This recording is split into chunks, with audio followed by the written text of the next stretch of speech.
I was still into like the party mode though, so like Deep Ellum and like those areas.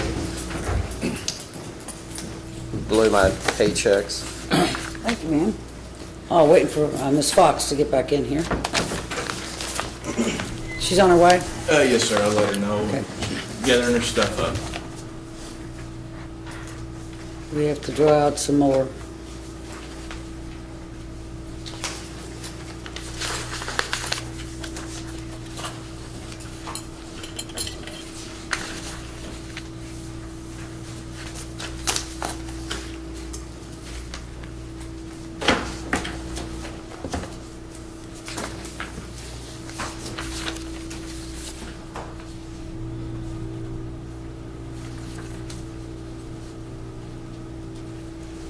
Judge, I do have a couple motions that I'm just going to make orally.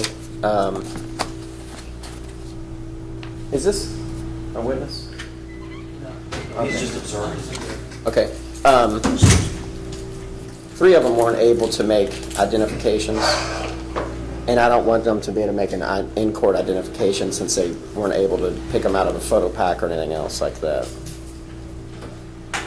I don't know. I would assume. He's talking about 3 of your witnesses weren't able to make an ID, and he doesn't want them to make an in-court ID now that they couldn't make an in-court, out-of-court ID. I would not agree with that statement, Your Honor. They were not able to make it. They were not given a photo pack. They told, the way the investigative letter wrote is that they thought that they wouldn't be able to make an identification.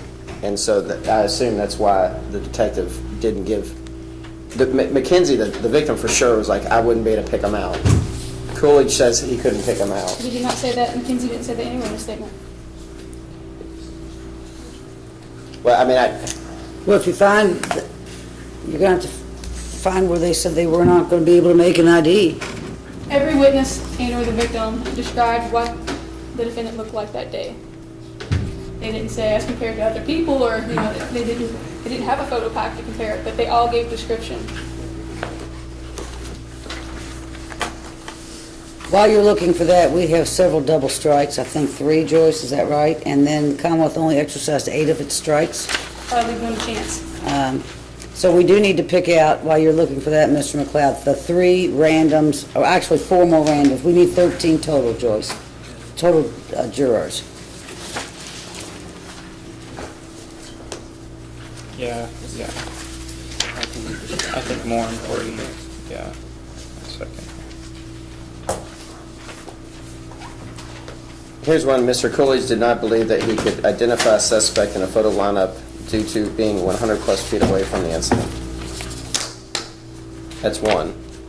And then let me find, and that's in the investigative report. And I speak to Mr. Coolidge, and also, if I pull up the investigative letter here, I recall correctly, and there isn't a statement like there is for the other witnesses. He was able to see what happened enough where he could give a description of what the defendant looked like roughly. I'm not sure if he could give fine facial features. I think he could. And if he doesn't recognize or can't identify the defendant, he can't. But he's going to ask to. He's going to see him. He's the only African American to sit with it. But here it says in the investigative report too. He remember seeing the above listed suspect, but did not believe that he, Mackenzie, could pick him out of a photo lineup. I mean, that's what I'm going on. I mean, I can't give him a photo. I can't go and give him a photo pack. And the way he described the suspect is that he was his height or maybe 1 inch shorter, which would make him 5'7", and he's 5'1". And that's all over the statement. And he says the guy who hit me was my height or 1 inch shorter, about my height around there, and he's 6 inches off, maybe 7 inches off of the description. Ms. Fox? I just pulled the wrong statement. Second, please. Give me the randoms. Give me the sequence while they're doing And this. Crystal, that's on page 2 of your Mackenzie statement. That's what I'm looking for. Here it is.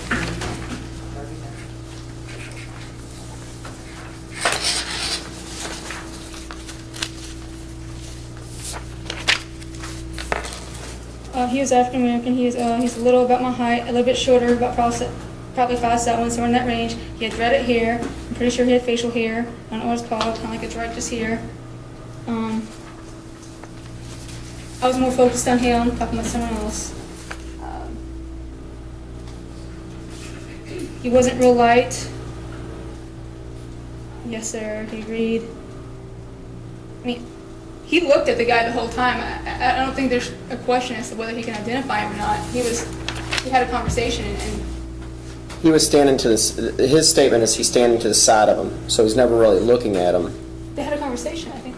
Well, they're having a conversation. Well, you know, I'm gonna have to see how this comes out at trial. I mean, obviously, that's, if what you're saying is true, it's ripe for cross-examination and for impeachment. If all of a sudden he says, yeah, I could see him and I could identify him. It is, it's I just mean, that, it's,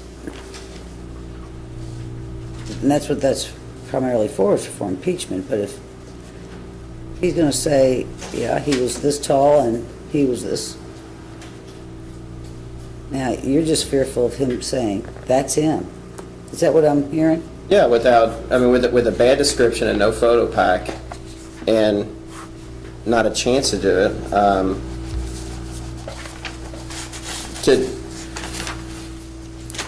you know, you could bring someone in off the street, and they say an African-American attacked someone, can you pick them out of this table?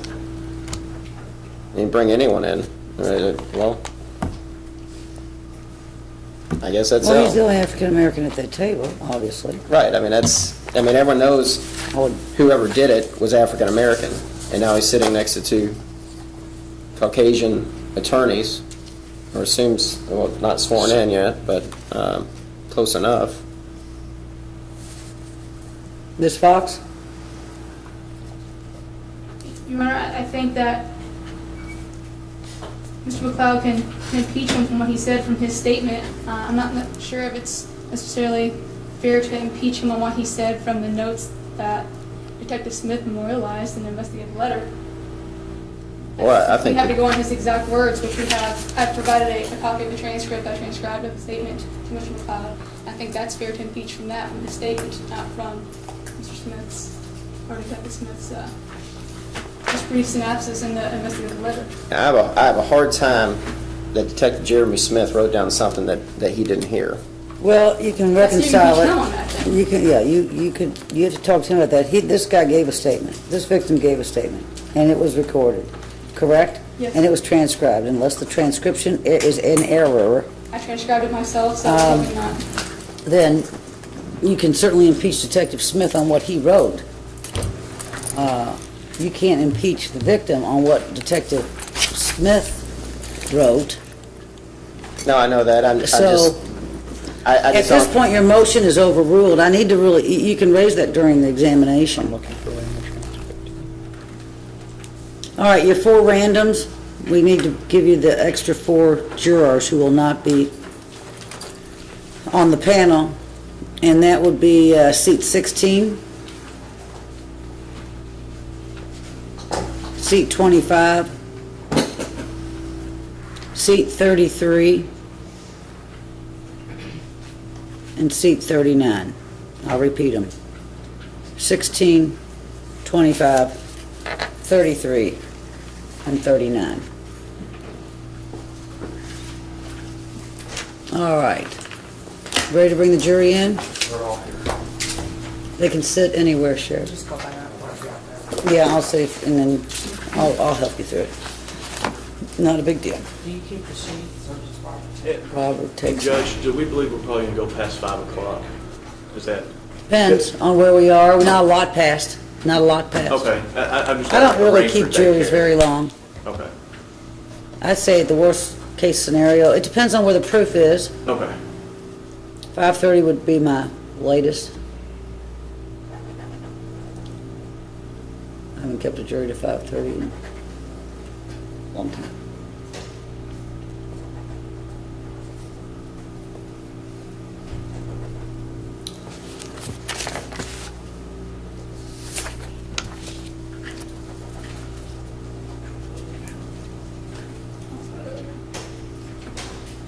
All right, here they come in.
Thank you, Sheriff. Thank you, ladies and gentlemen. Welcome back. Hope you had a nice break.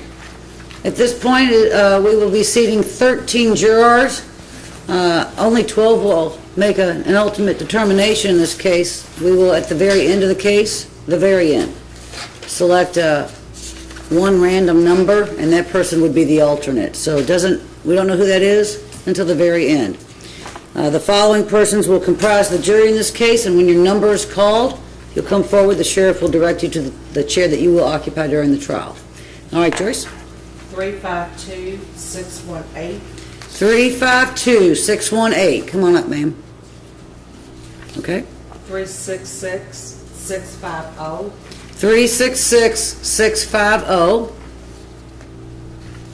Okay. 418-493. 418-493. Okay. 393-230. 393-230. Okay. 424-476. 424-476. Okay. 438-498. 438-498. Okay. 438-589. 438-589. All right. 438-798. 438-798. Okay. 438-808. 438-808. Okay. 438-822. 438-822. Okay. 438-951. 438-951. Okay. 438-963. 438-963. All right. 438-993. 438-993. Is that it? 13. All right. Do the parties accept this jury? Ms. Fox? Yes, Your Honor. Mr. McLeod? Yes, Judge. Ladies and gentlemen, those of you not selected, you do need to report back down to the second floor jury pool, see if anything is waiting for you there. Thank you so much for your service. Thank you, Joyce. While they're exiting, ladies and gentlemen, welcome. You are the jury in this case. I will place you under oath in a moment. You see the pencils and paper that you have. You're encouraged to take notes during this trial. You're not required to. Any notes you take will be yours. No one else will read them. They'll be taken up at night by the sheriff. There's a number on the bottom of the pad that corresponds to the chair you're in. That's how he knows where to put it when he comes back. You can use those notes to refresh your recollection when you do go back to deliberate. Let's go ahead and place you under oath then. If you'd all raise your right hands. Do each of you solemnly swear or affirm you will impartially try the case between the Commonwealth of Kentucky and Justin Berry and render a true verdict according to the evidence in the law unless sooner dismissed by the court? All right. Ladies and gentlemen, you sit here in this case as judges. You are judges of the facts. You determine what happened, and you do that by listening to the evidence. The evidence is only in two forms.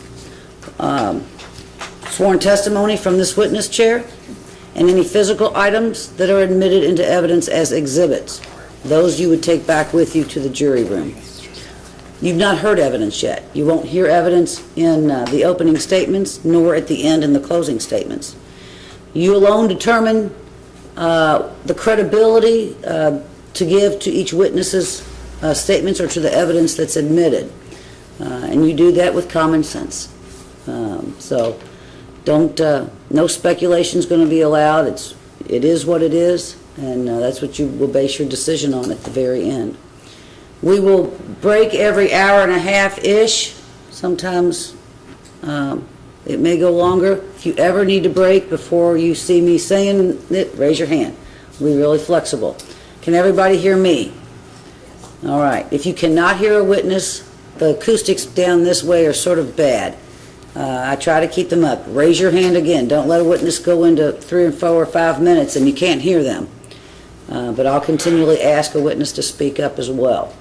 Does anyone have any questions on how we're going to proceed, what to expect, when we're going to quit for the day? I know people like to know that. I break every day between 4:30 and 5:30, but generally it runs about right at 5 o'clock, quarter till-ish. So if you've got a problem, I need to know that as well. In the mornings, we'll start either at 9 or 9:30. I always give the jury a vote. You all get to determine, so be thinking about that when I ask you later. We will start with opening statements. We always go, the Commonwealth always goes first. At the end, the defendant will go first in closings. But this is the burden of the Commonwealth, so they do go first in the opening statements. And are you ready for that, Ms. Fox? Yes, Your Honor. You may proceed. Judge, may I have just a second to make sure You may. that works?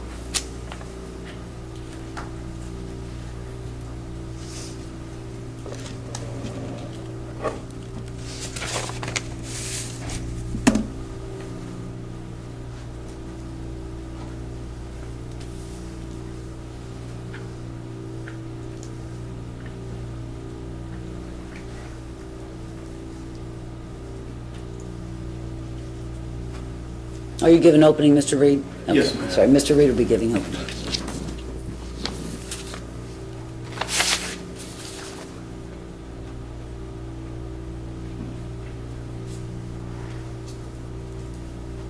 May it please the court, Ms. Fox, Mr. McLeod. Marcus McKenzie went over to a friend's apartment on the night of June 26, 2010 to hang out. But instead of having a good time with his friend, it was Justin Berry who had the good time when he took a beer bottle and smashed it over his face as he demanded his wallet in the early morning hours of June 27th. Earlier in the night, Rachel Bryant left 1511 Bellamy Place area. As she walked out into the parking garage, she passed an old high school classmate, Justin Berry. She went to high school with him for 4 years at North Hardin High School, had a creative writing class with him. She even had prom pictures that she had showing him. Roughly 3:30, 4 a.m. that next morning, Marcus, his friends had walked out. He went to go find them. He thought maybe they had walked back to their car in the parking garage. So he goes to the parking garage. He didn't know they had jumped a fence and went to swim in a pool. As he's in the parking garage, he is approached by what he describes as a black male, short, maybe 5'7", with dreads. And this is the parking garage. He entered through this area, that area, and walked over to right over here where this red car is. Here's a outside picture of that. While he was there, he says the person that approached him demanded his wallet. He told him he did not have one. This person then said, "You have one in your back right pocket." He went to reach for it, and the next thing that Mr. McKenzie recalls is waking up with the paramedics working on him. And this is Mr. McKenzie. During this time, I previously mentioned Rachel Bryant. She's getting home with a friend. At this time, she pulls into the parking garage and she notices Justin Berry, his brother Austin Berry, and another guy named Zach Brooks in the parking garage. They pass them. They park. Rachel does, gets out of the car, and as she's walking up, I believe she's described as roughly 20 feet away, she sees Justin approach a white male. They start talking, and then she sees him take a beer bottle and bust him over the face. At this time, Justin jumps into the car with his brother and his friend, and they take off. As they're pulling out of the parking garage, speeding out, there's an off-duty officer there who actually stops them. And as he's talking to him, he hears screams off in the distance, so he actually let them go and then responded to the screams. Rachel called 911. You should be able to hear that call as we go forward with this case. Eventually, Mr. McKenzie was taken to the hospital where he received 30-plus stitches on his face. Folks, this is a straightforward case. Either you're going to believe our witnesses or you don't. You heard Mr. McLeod say there's no physical evidence. This is no CI stuff. We're not going to have an X-ray satellite getting pictures inside this garage. This was a street robbery, so to speak, with minimum witnesses. And typically those are hard to prove. But in this instance, Mr. Berry did not plan for his high school classmate to be in that garage, and that would be able to identify him. I don't know what the defense will be, but based on jury selection, I think there's possibly two routes. Either to discredit Ms. Bryant as she testifies, or possibly a misidentification. There was some discussion during voir dire on that. Have you ever waved at someone and thought it was them? We're not talking about a distance from across the street. We're talking of 15 to 20 feet distance here that Ms. Bryant was at when she witnessed this. So I ask that you pay attention to the facts. Don't get distracted by any side roads that aren't relevant. Also, we've got a witness named Mr. Caldwell, Michael Caldwell. He also witnessed this, and he does not know the victim. He does not know the witness, so listen to his testimony when he comes up to testify. This will be a short and sweet trial. Judge told you we'll probably be out of here by Thursday. And as Ms. Fox told you, everybody's entitled to a trial, and we will oblige them by giving a trial. But in the end, Ms. Fox will come back up here and ask that you find him guilty for robbery in the first degree. Thank you, Mr. Reed. Can you leave that on? Mr. McLeod? Yes, Your Honor. Go ahead, please, the court. Your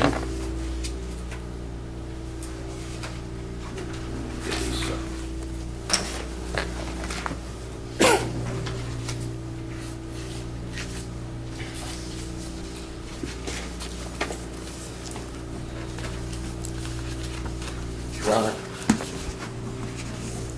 Commonwealth. Mr. Berry. Ladies and gentlemen, on June 27th of 2010, Marcus McKenzie was hit on the face with a beer bottle, and it did serious lacerations. You saw the pictures, and it's a tragedy. But it's the wrong person. He described the person that hit him as his height or maybe an inch smaller. He's 5'8". My client, Justin, stand up. He's 5'1". You can sit. Sorry, Justin. Sit down. A 6-inch difference in identification is huge. Stand next to someone. I'm 5'10". When I stand next to friends of mine, a friend of mine in law school, he was 6'4". He looks like a monster. I mean, he's just tall. It's a significant amount to be off. 1 inch or maybe my height.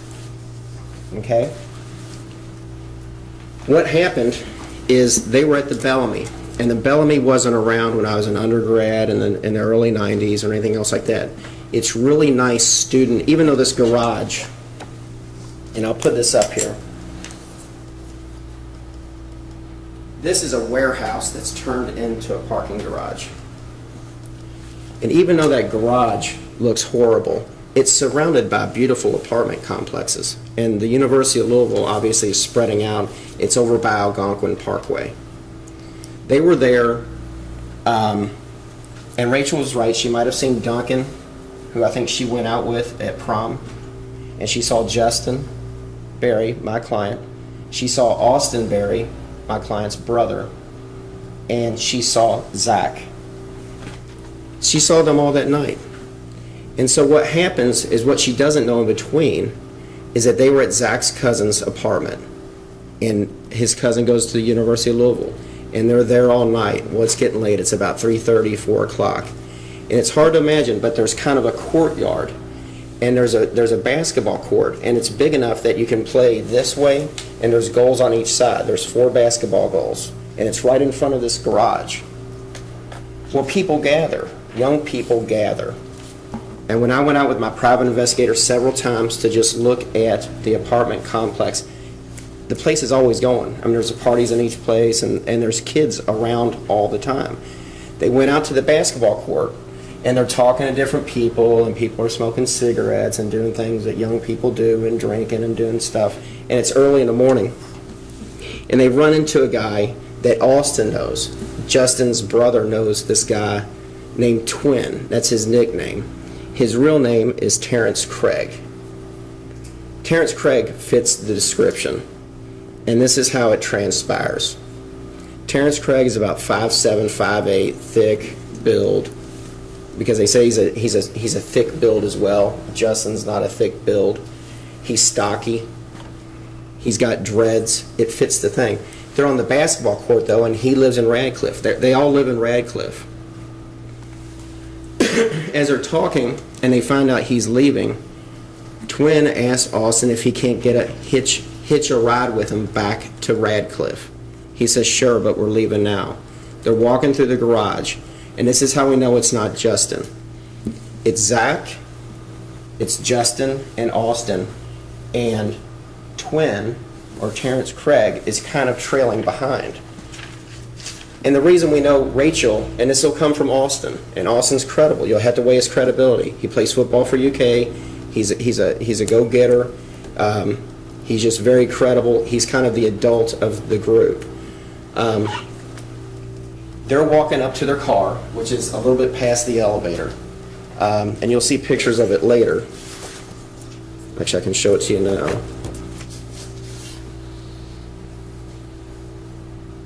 There's an entrance right here, and there's an elevator right here where everything transpired, and they park down this way. Well, what happens is Austin, Zach, and Justin are walking towards the vehicle. Justin gets in the vehicle. Zach walks over because he drove his own car, and he wasn't going to go with him. He was staying with his cousin. He's a Volkswagen. Okay? So he's walking across on the other side of the parking garage to get in his car. Austin's standing, and he's going to tell you exactly what happened. His door's open, and he's looking straight down the parking garage, and he sees Twin kind of, almost like kind of shoulder bumping this kid. And he says this exactly. He says, "Man, leave that man alone. Let's get out of here." And at that point, shortly after, this guy takes a bottle and smacks it against Marcus McKenzie's face. He runs, he gets in the car. He's also going to tell you he got in the car and they're leaving the wrong way out of the parking lot because they're just not that familiar with the Bellamy's parking. He gets so angry later on when they get closer down by the University of Louisville that he gets Twin out of the vehicle. He's like, you need to get out of here. You need to go about your business. Okay? A warrant issues for Justin Berry's arrest because Rachel, the person that you're going to hear that says she went to school with him for 4 years, and she saw the side of his face and she just knew it was him. She just knew it was him. She saw him, and she knows he's there because he's there with Duncan, who she went out with in high school. And she knows he's just present, but she's got the wrong person. And I'll show you something interesting that I'm going to bring up later as well, is that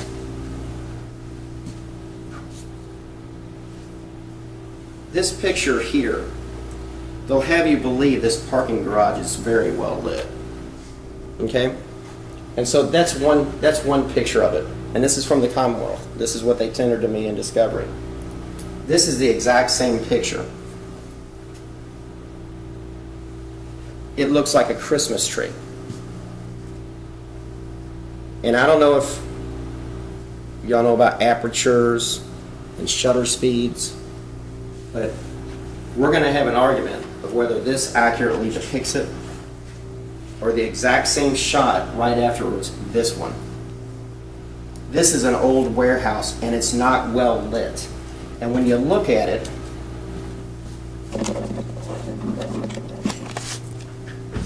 you're going to see here's a light that's burned out even on the same floor right there. But as you drive down it, because it's an old warehouse, it's probably 100 years old, they have all these big structures to hold the building up as well. So not only is the lighting obstructed from these 3 or 4 foot round big pillars that are keeping the warehouse up, the lighting is the old school lighting. You can see there's no new halogen lights. It's the stuff that came with the warehouse. Your Honor, maybe a push. And